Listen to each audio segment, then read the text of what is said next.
Howdy, folks. It is Lanso90 here, and welcome back to my Cataclysm Dark Days Ahead series, the tutorial series for Point F, where we are on our final episode of the videos that are recorded with terrible audio that I'm having to do a voiceover on.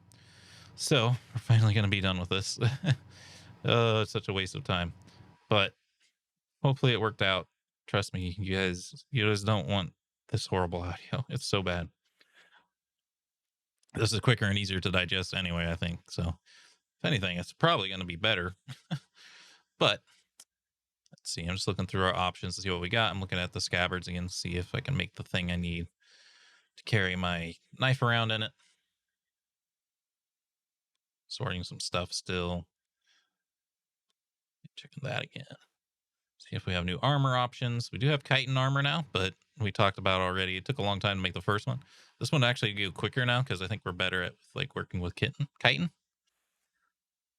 But still, it's going to take a while. I look at the chainmail, make sure we don't have the chainmail unlocked. There's a chitin helmet now, which might be worth making. But I think I look at our, let's see, it's got 12 bash, 16 cut, 4 ballistic, 2.4 acid, and 0.8 fire, 4 environmental. Encumbrance is 5, 10, 5, 90% coverage. I look at the motorcycle helmet. The weight is a lot less. That would be big, and the warmth is too high on this thing. But it actually wasn't as bad as I expected. I think the ballistics is even better, and the fire I think is better. But I'm like, we don't need to prioritize the chitin helmet right now because this motorcycle helmet is actually okay. Unless we start getting too hot, then we definitely want to switch to chitin.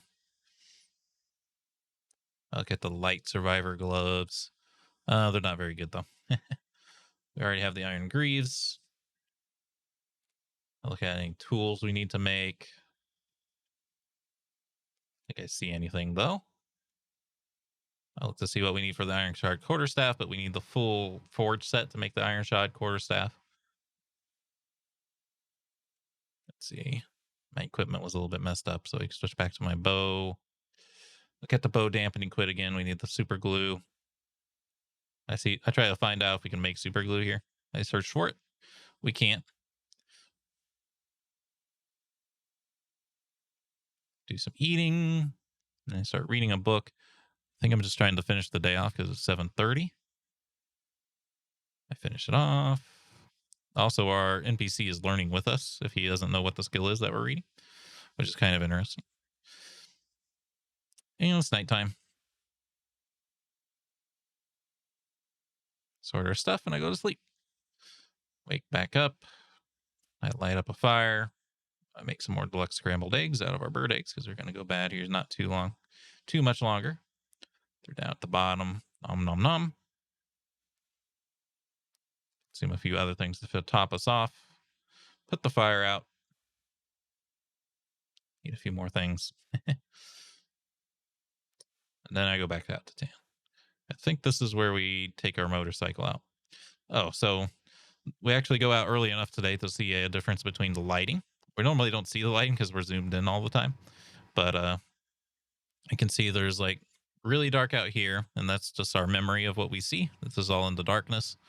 This circle here, the donut shaped circle, that is low light vision.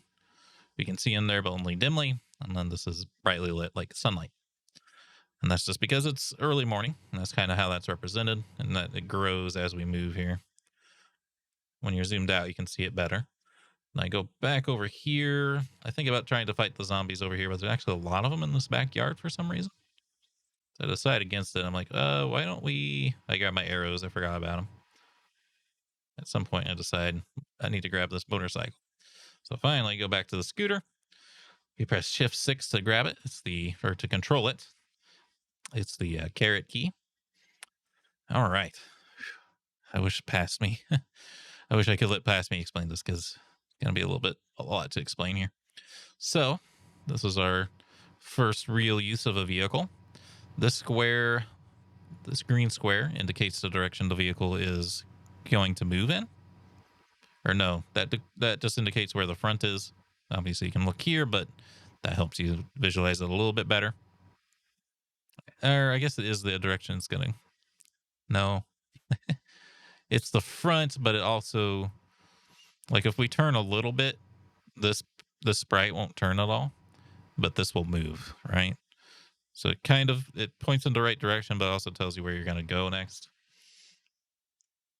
You'll just have to trust me, I suppose. We have some new things on our sidebar here. We have an empty to full meter. That's just how much gas it has. In this case, it's electric, so it's only electrical. I think it's at 90% power. This first number is the number that you're setting to what you want your speed to be. And the second number is what your speed actually is.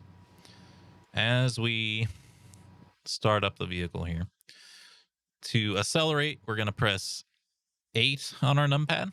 And to decelerate, we're going to press 2. And actually, if you press 2 when you're at 0, you're going to start going into the negative numbers.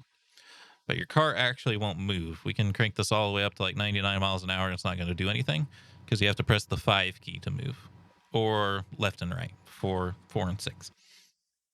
But just accelerating and decelerating does not change, or does not make time pass.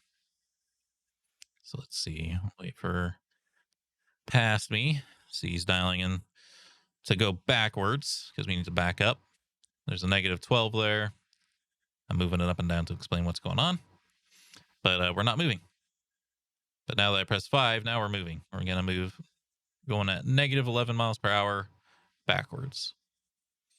Now, getting my zoom level out so we can see better. It's definitely important to do when you're driving.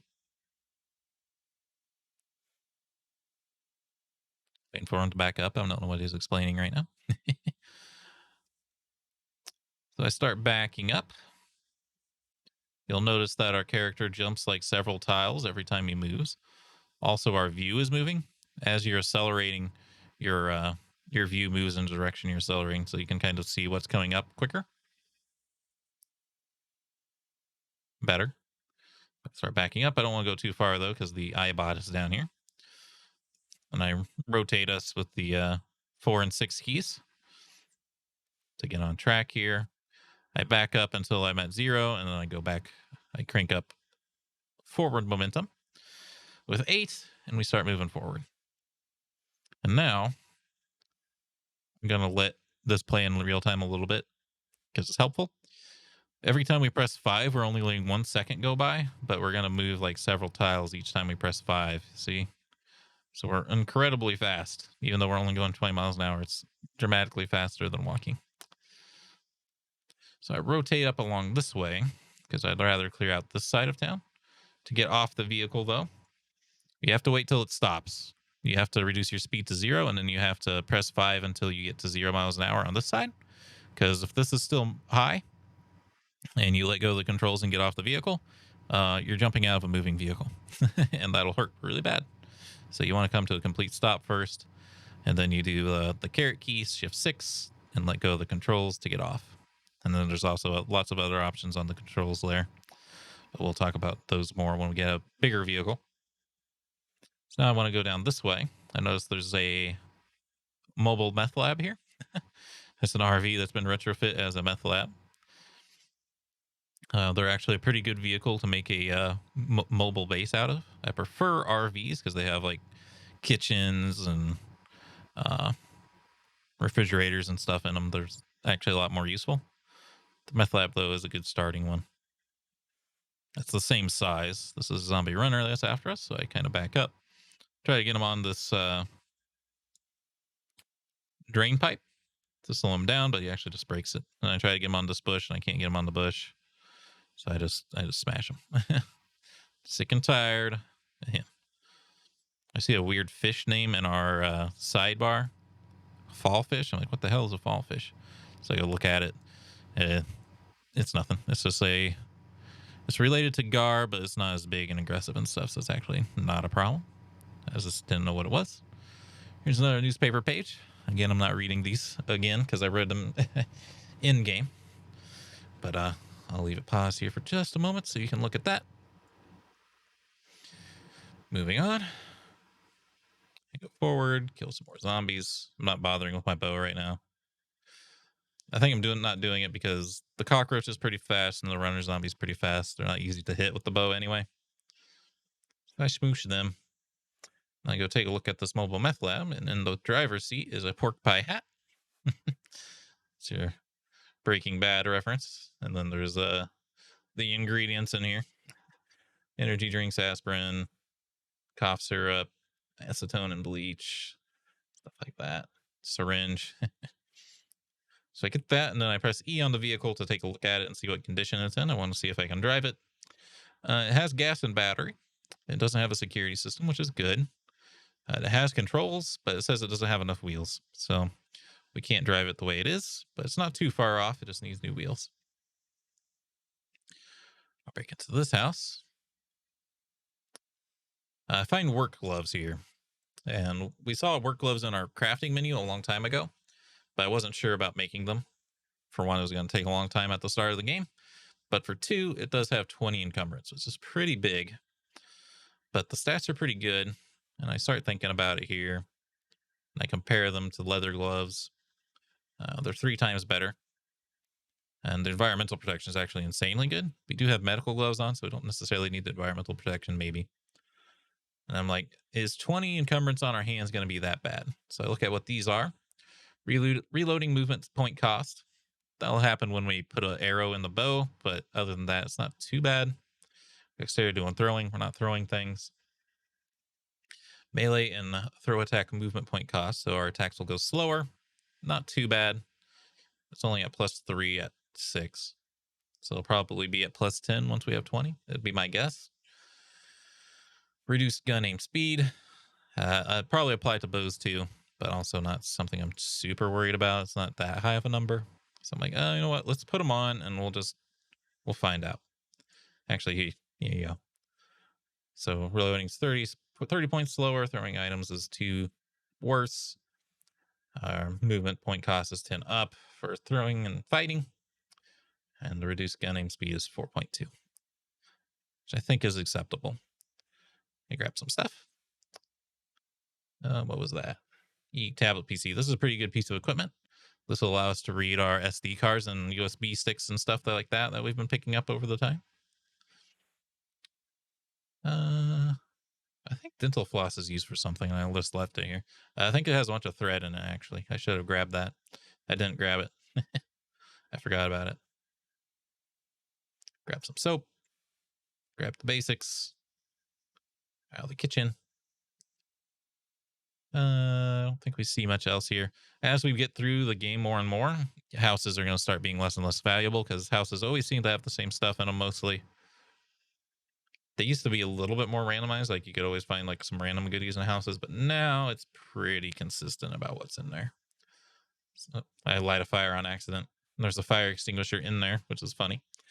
I take it out because I'm paranoid that those are going to explode at some point if they get caught on fire. It didn't happen this time, but who knows? It might happen at some point. A couple more gallon jugs. Leather. A lot of copper wire, so I grabbed that. Tourist table is a table that you can fold up and deploy wherever you want it, which can be useful, but we don't need it. I dump out the stuff from these containers. I go back in, see what else is left on this other side, because this is a duplex, and I can't carry anymore. So I go to our vehicle, just checking to see if it has like a internal storage, but it does not. So we can't load this up with anything, unfortunately. So I back it out and I bring it back home using the controls we discussed earlier. I hop off. You'll see vehicles kind of get weird if they go on diagonals. Trust me, though, it's a lot better when it's on a tile set like this as compared to what the game used to look like. Because the game's base, the way it used to look, it had the same ratio as text. So it was 16:8. So if a vehicle was on a diagonal, it was unbelievably long because the font was taller than it was wide. So square font helps, and then the tile set makes it look more realistic too. It's still, yeah, it looks weird. You just gotta get used to that. Put all of our stuff away. All of our goodies. Goody gumdrops. We had a lot of it. Imagine if we had a shopping cart, though, how much we'd be able to bring back every time. Oh, baby. Be so much stuff. We're actually at the end of the video. Kind of what I was talking about through some of these past episodes is as we get further into the game, it's going to be more and more of a let's play. So that's kind of why these voiceover videos are short, I'd imagine, is we're only covering what stuff is actually part of the tutorial rather than also having all the let's play content attached. But we are going back to the regular format in the next 7 episodes. I am going to be paranoid now about checking my microphone and making sure it's the right one, because this is horrible. My voice hurts so bad because I recorded them all today anyway, and now I had to re-record over all of them. I hate it. Anyway, hope y'all enjoyed. If you did, remember to hit the like button, keep the conversation going in the comments, and subscribe if you'd like to see more. Until next time, hope you have a good day.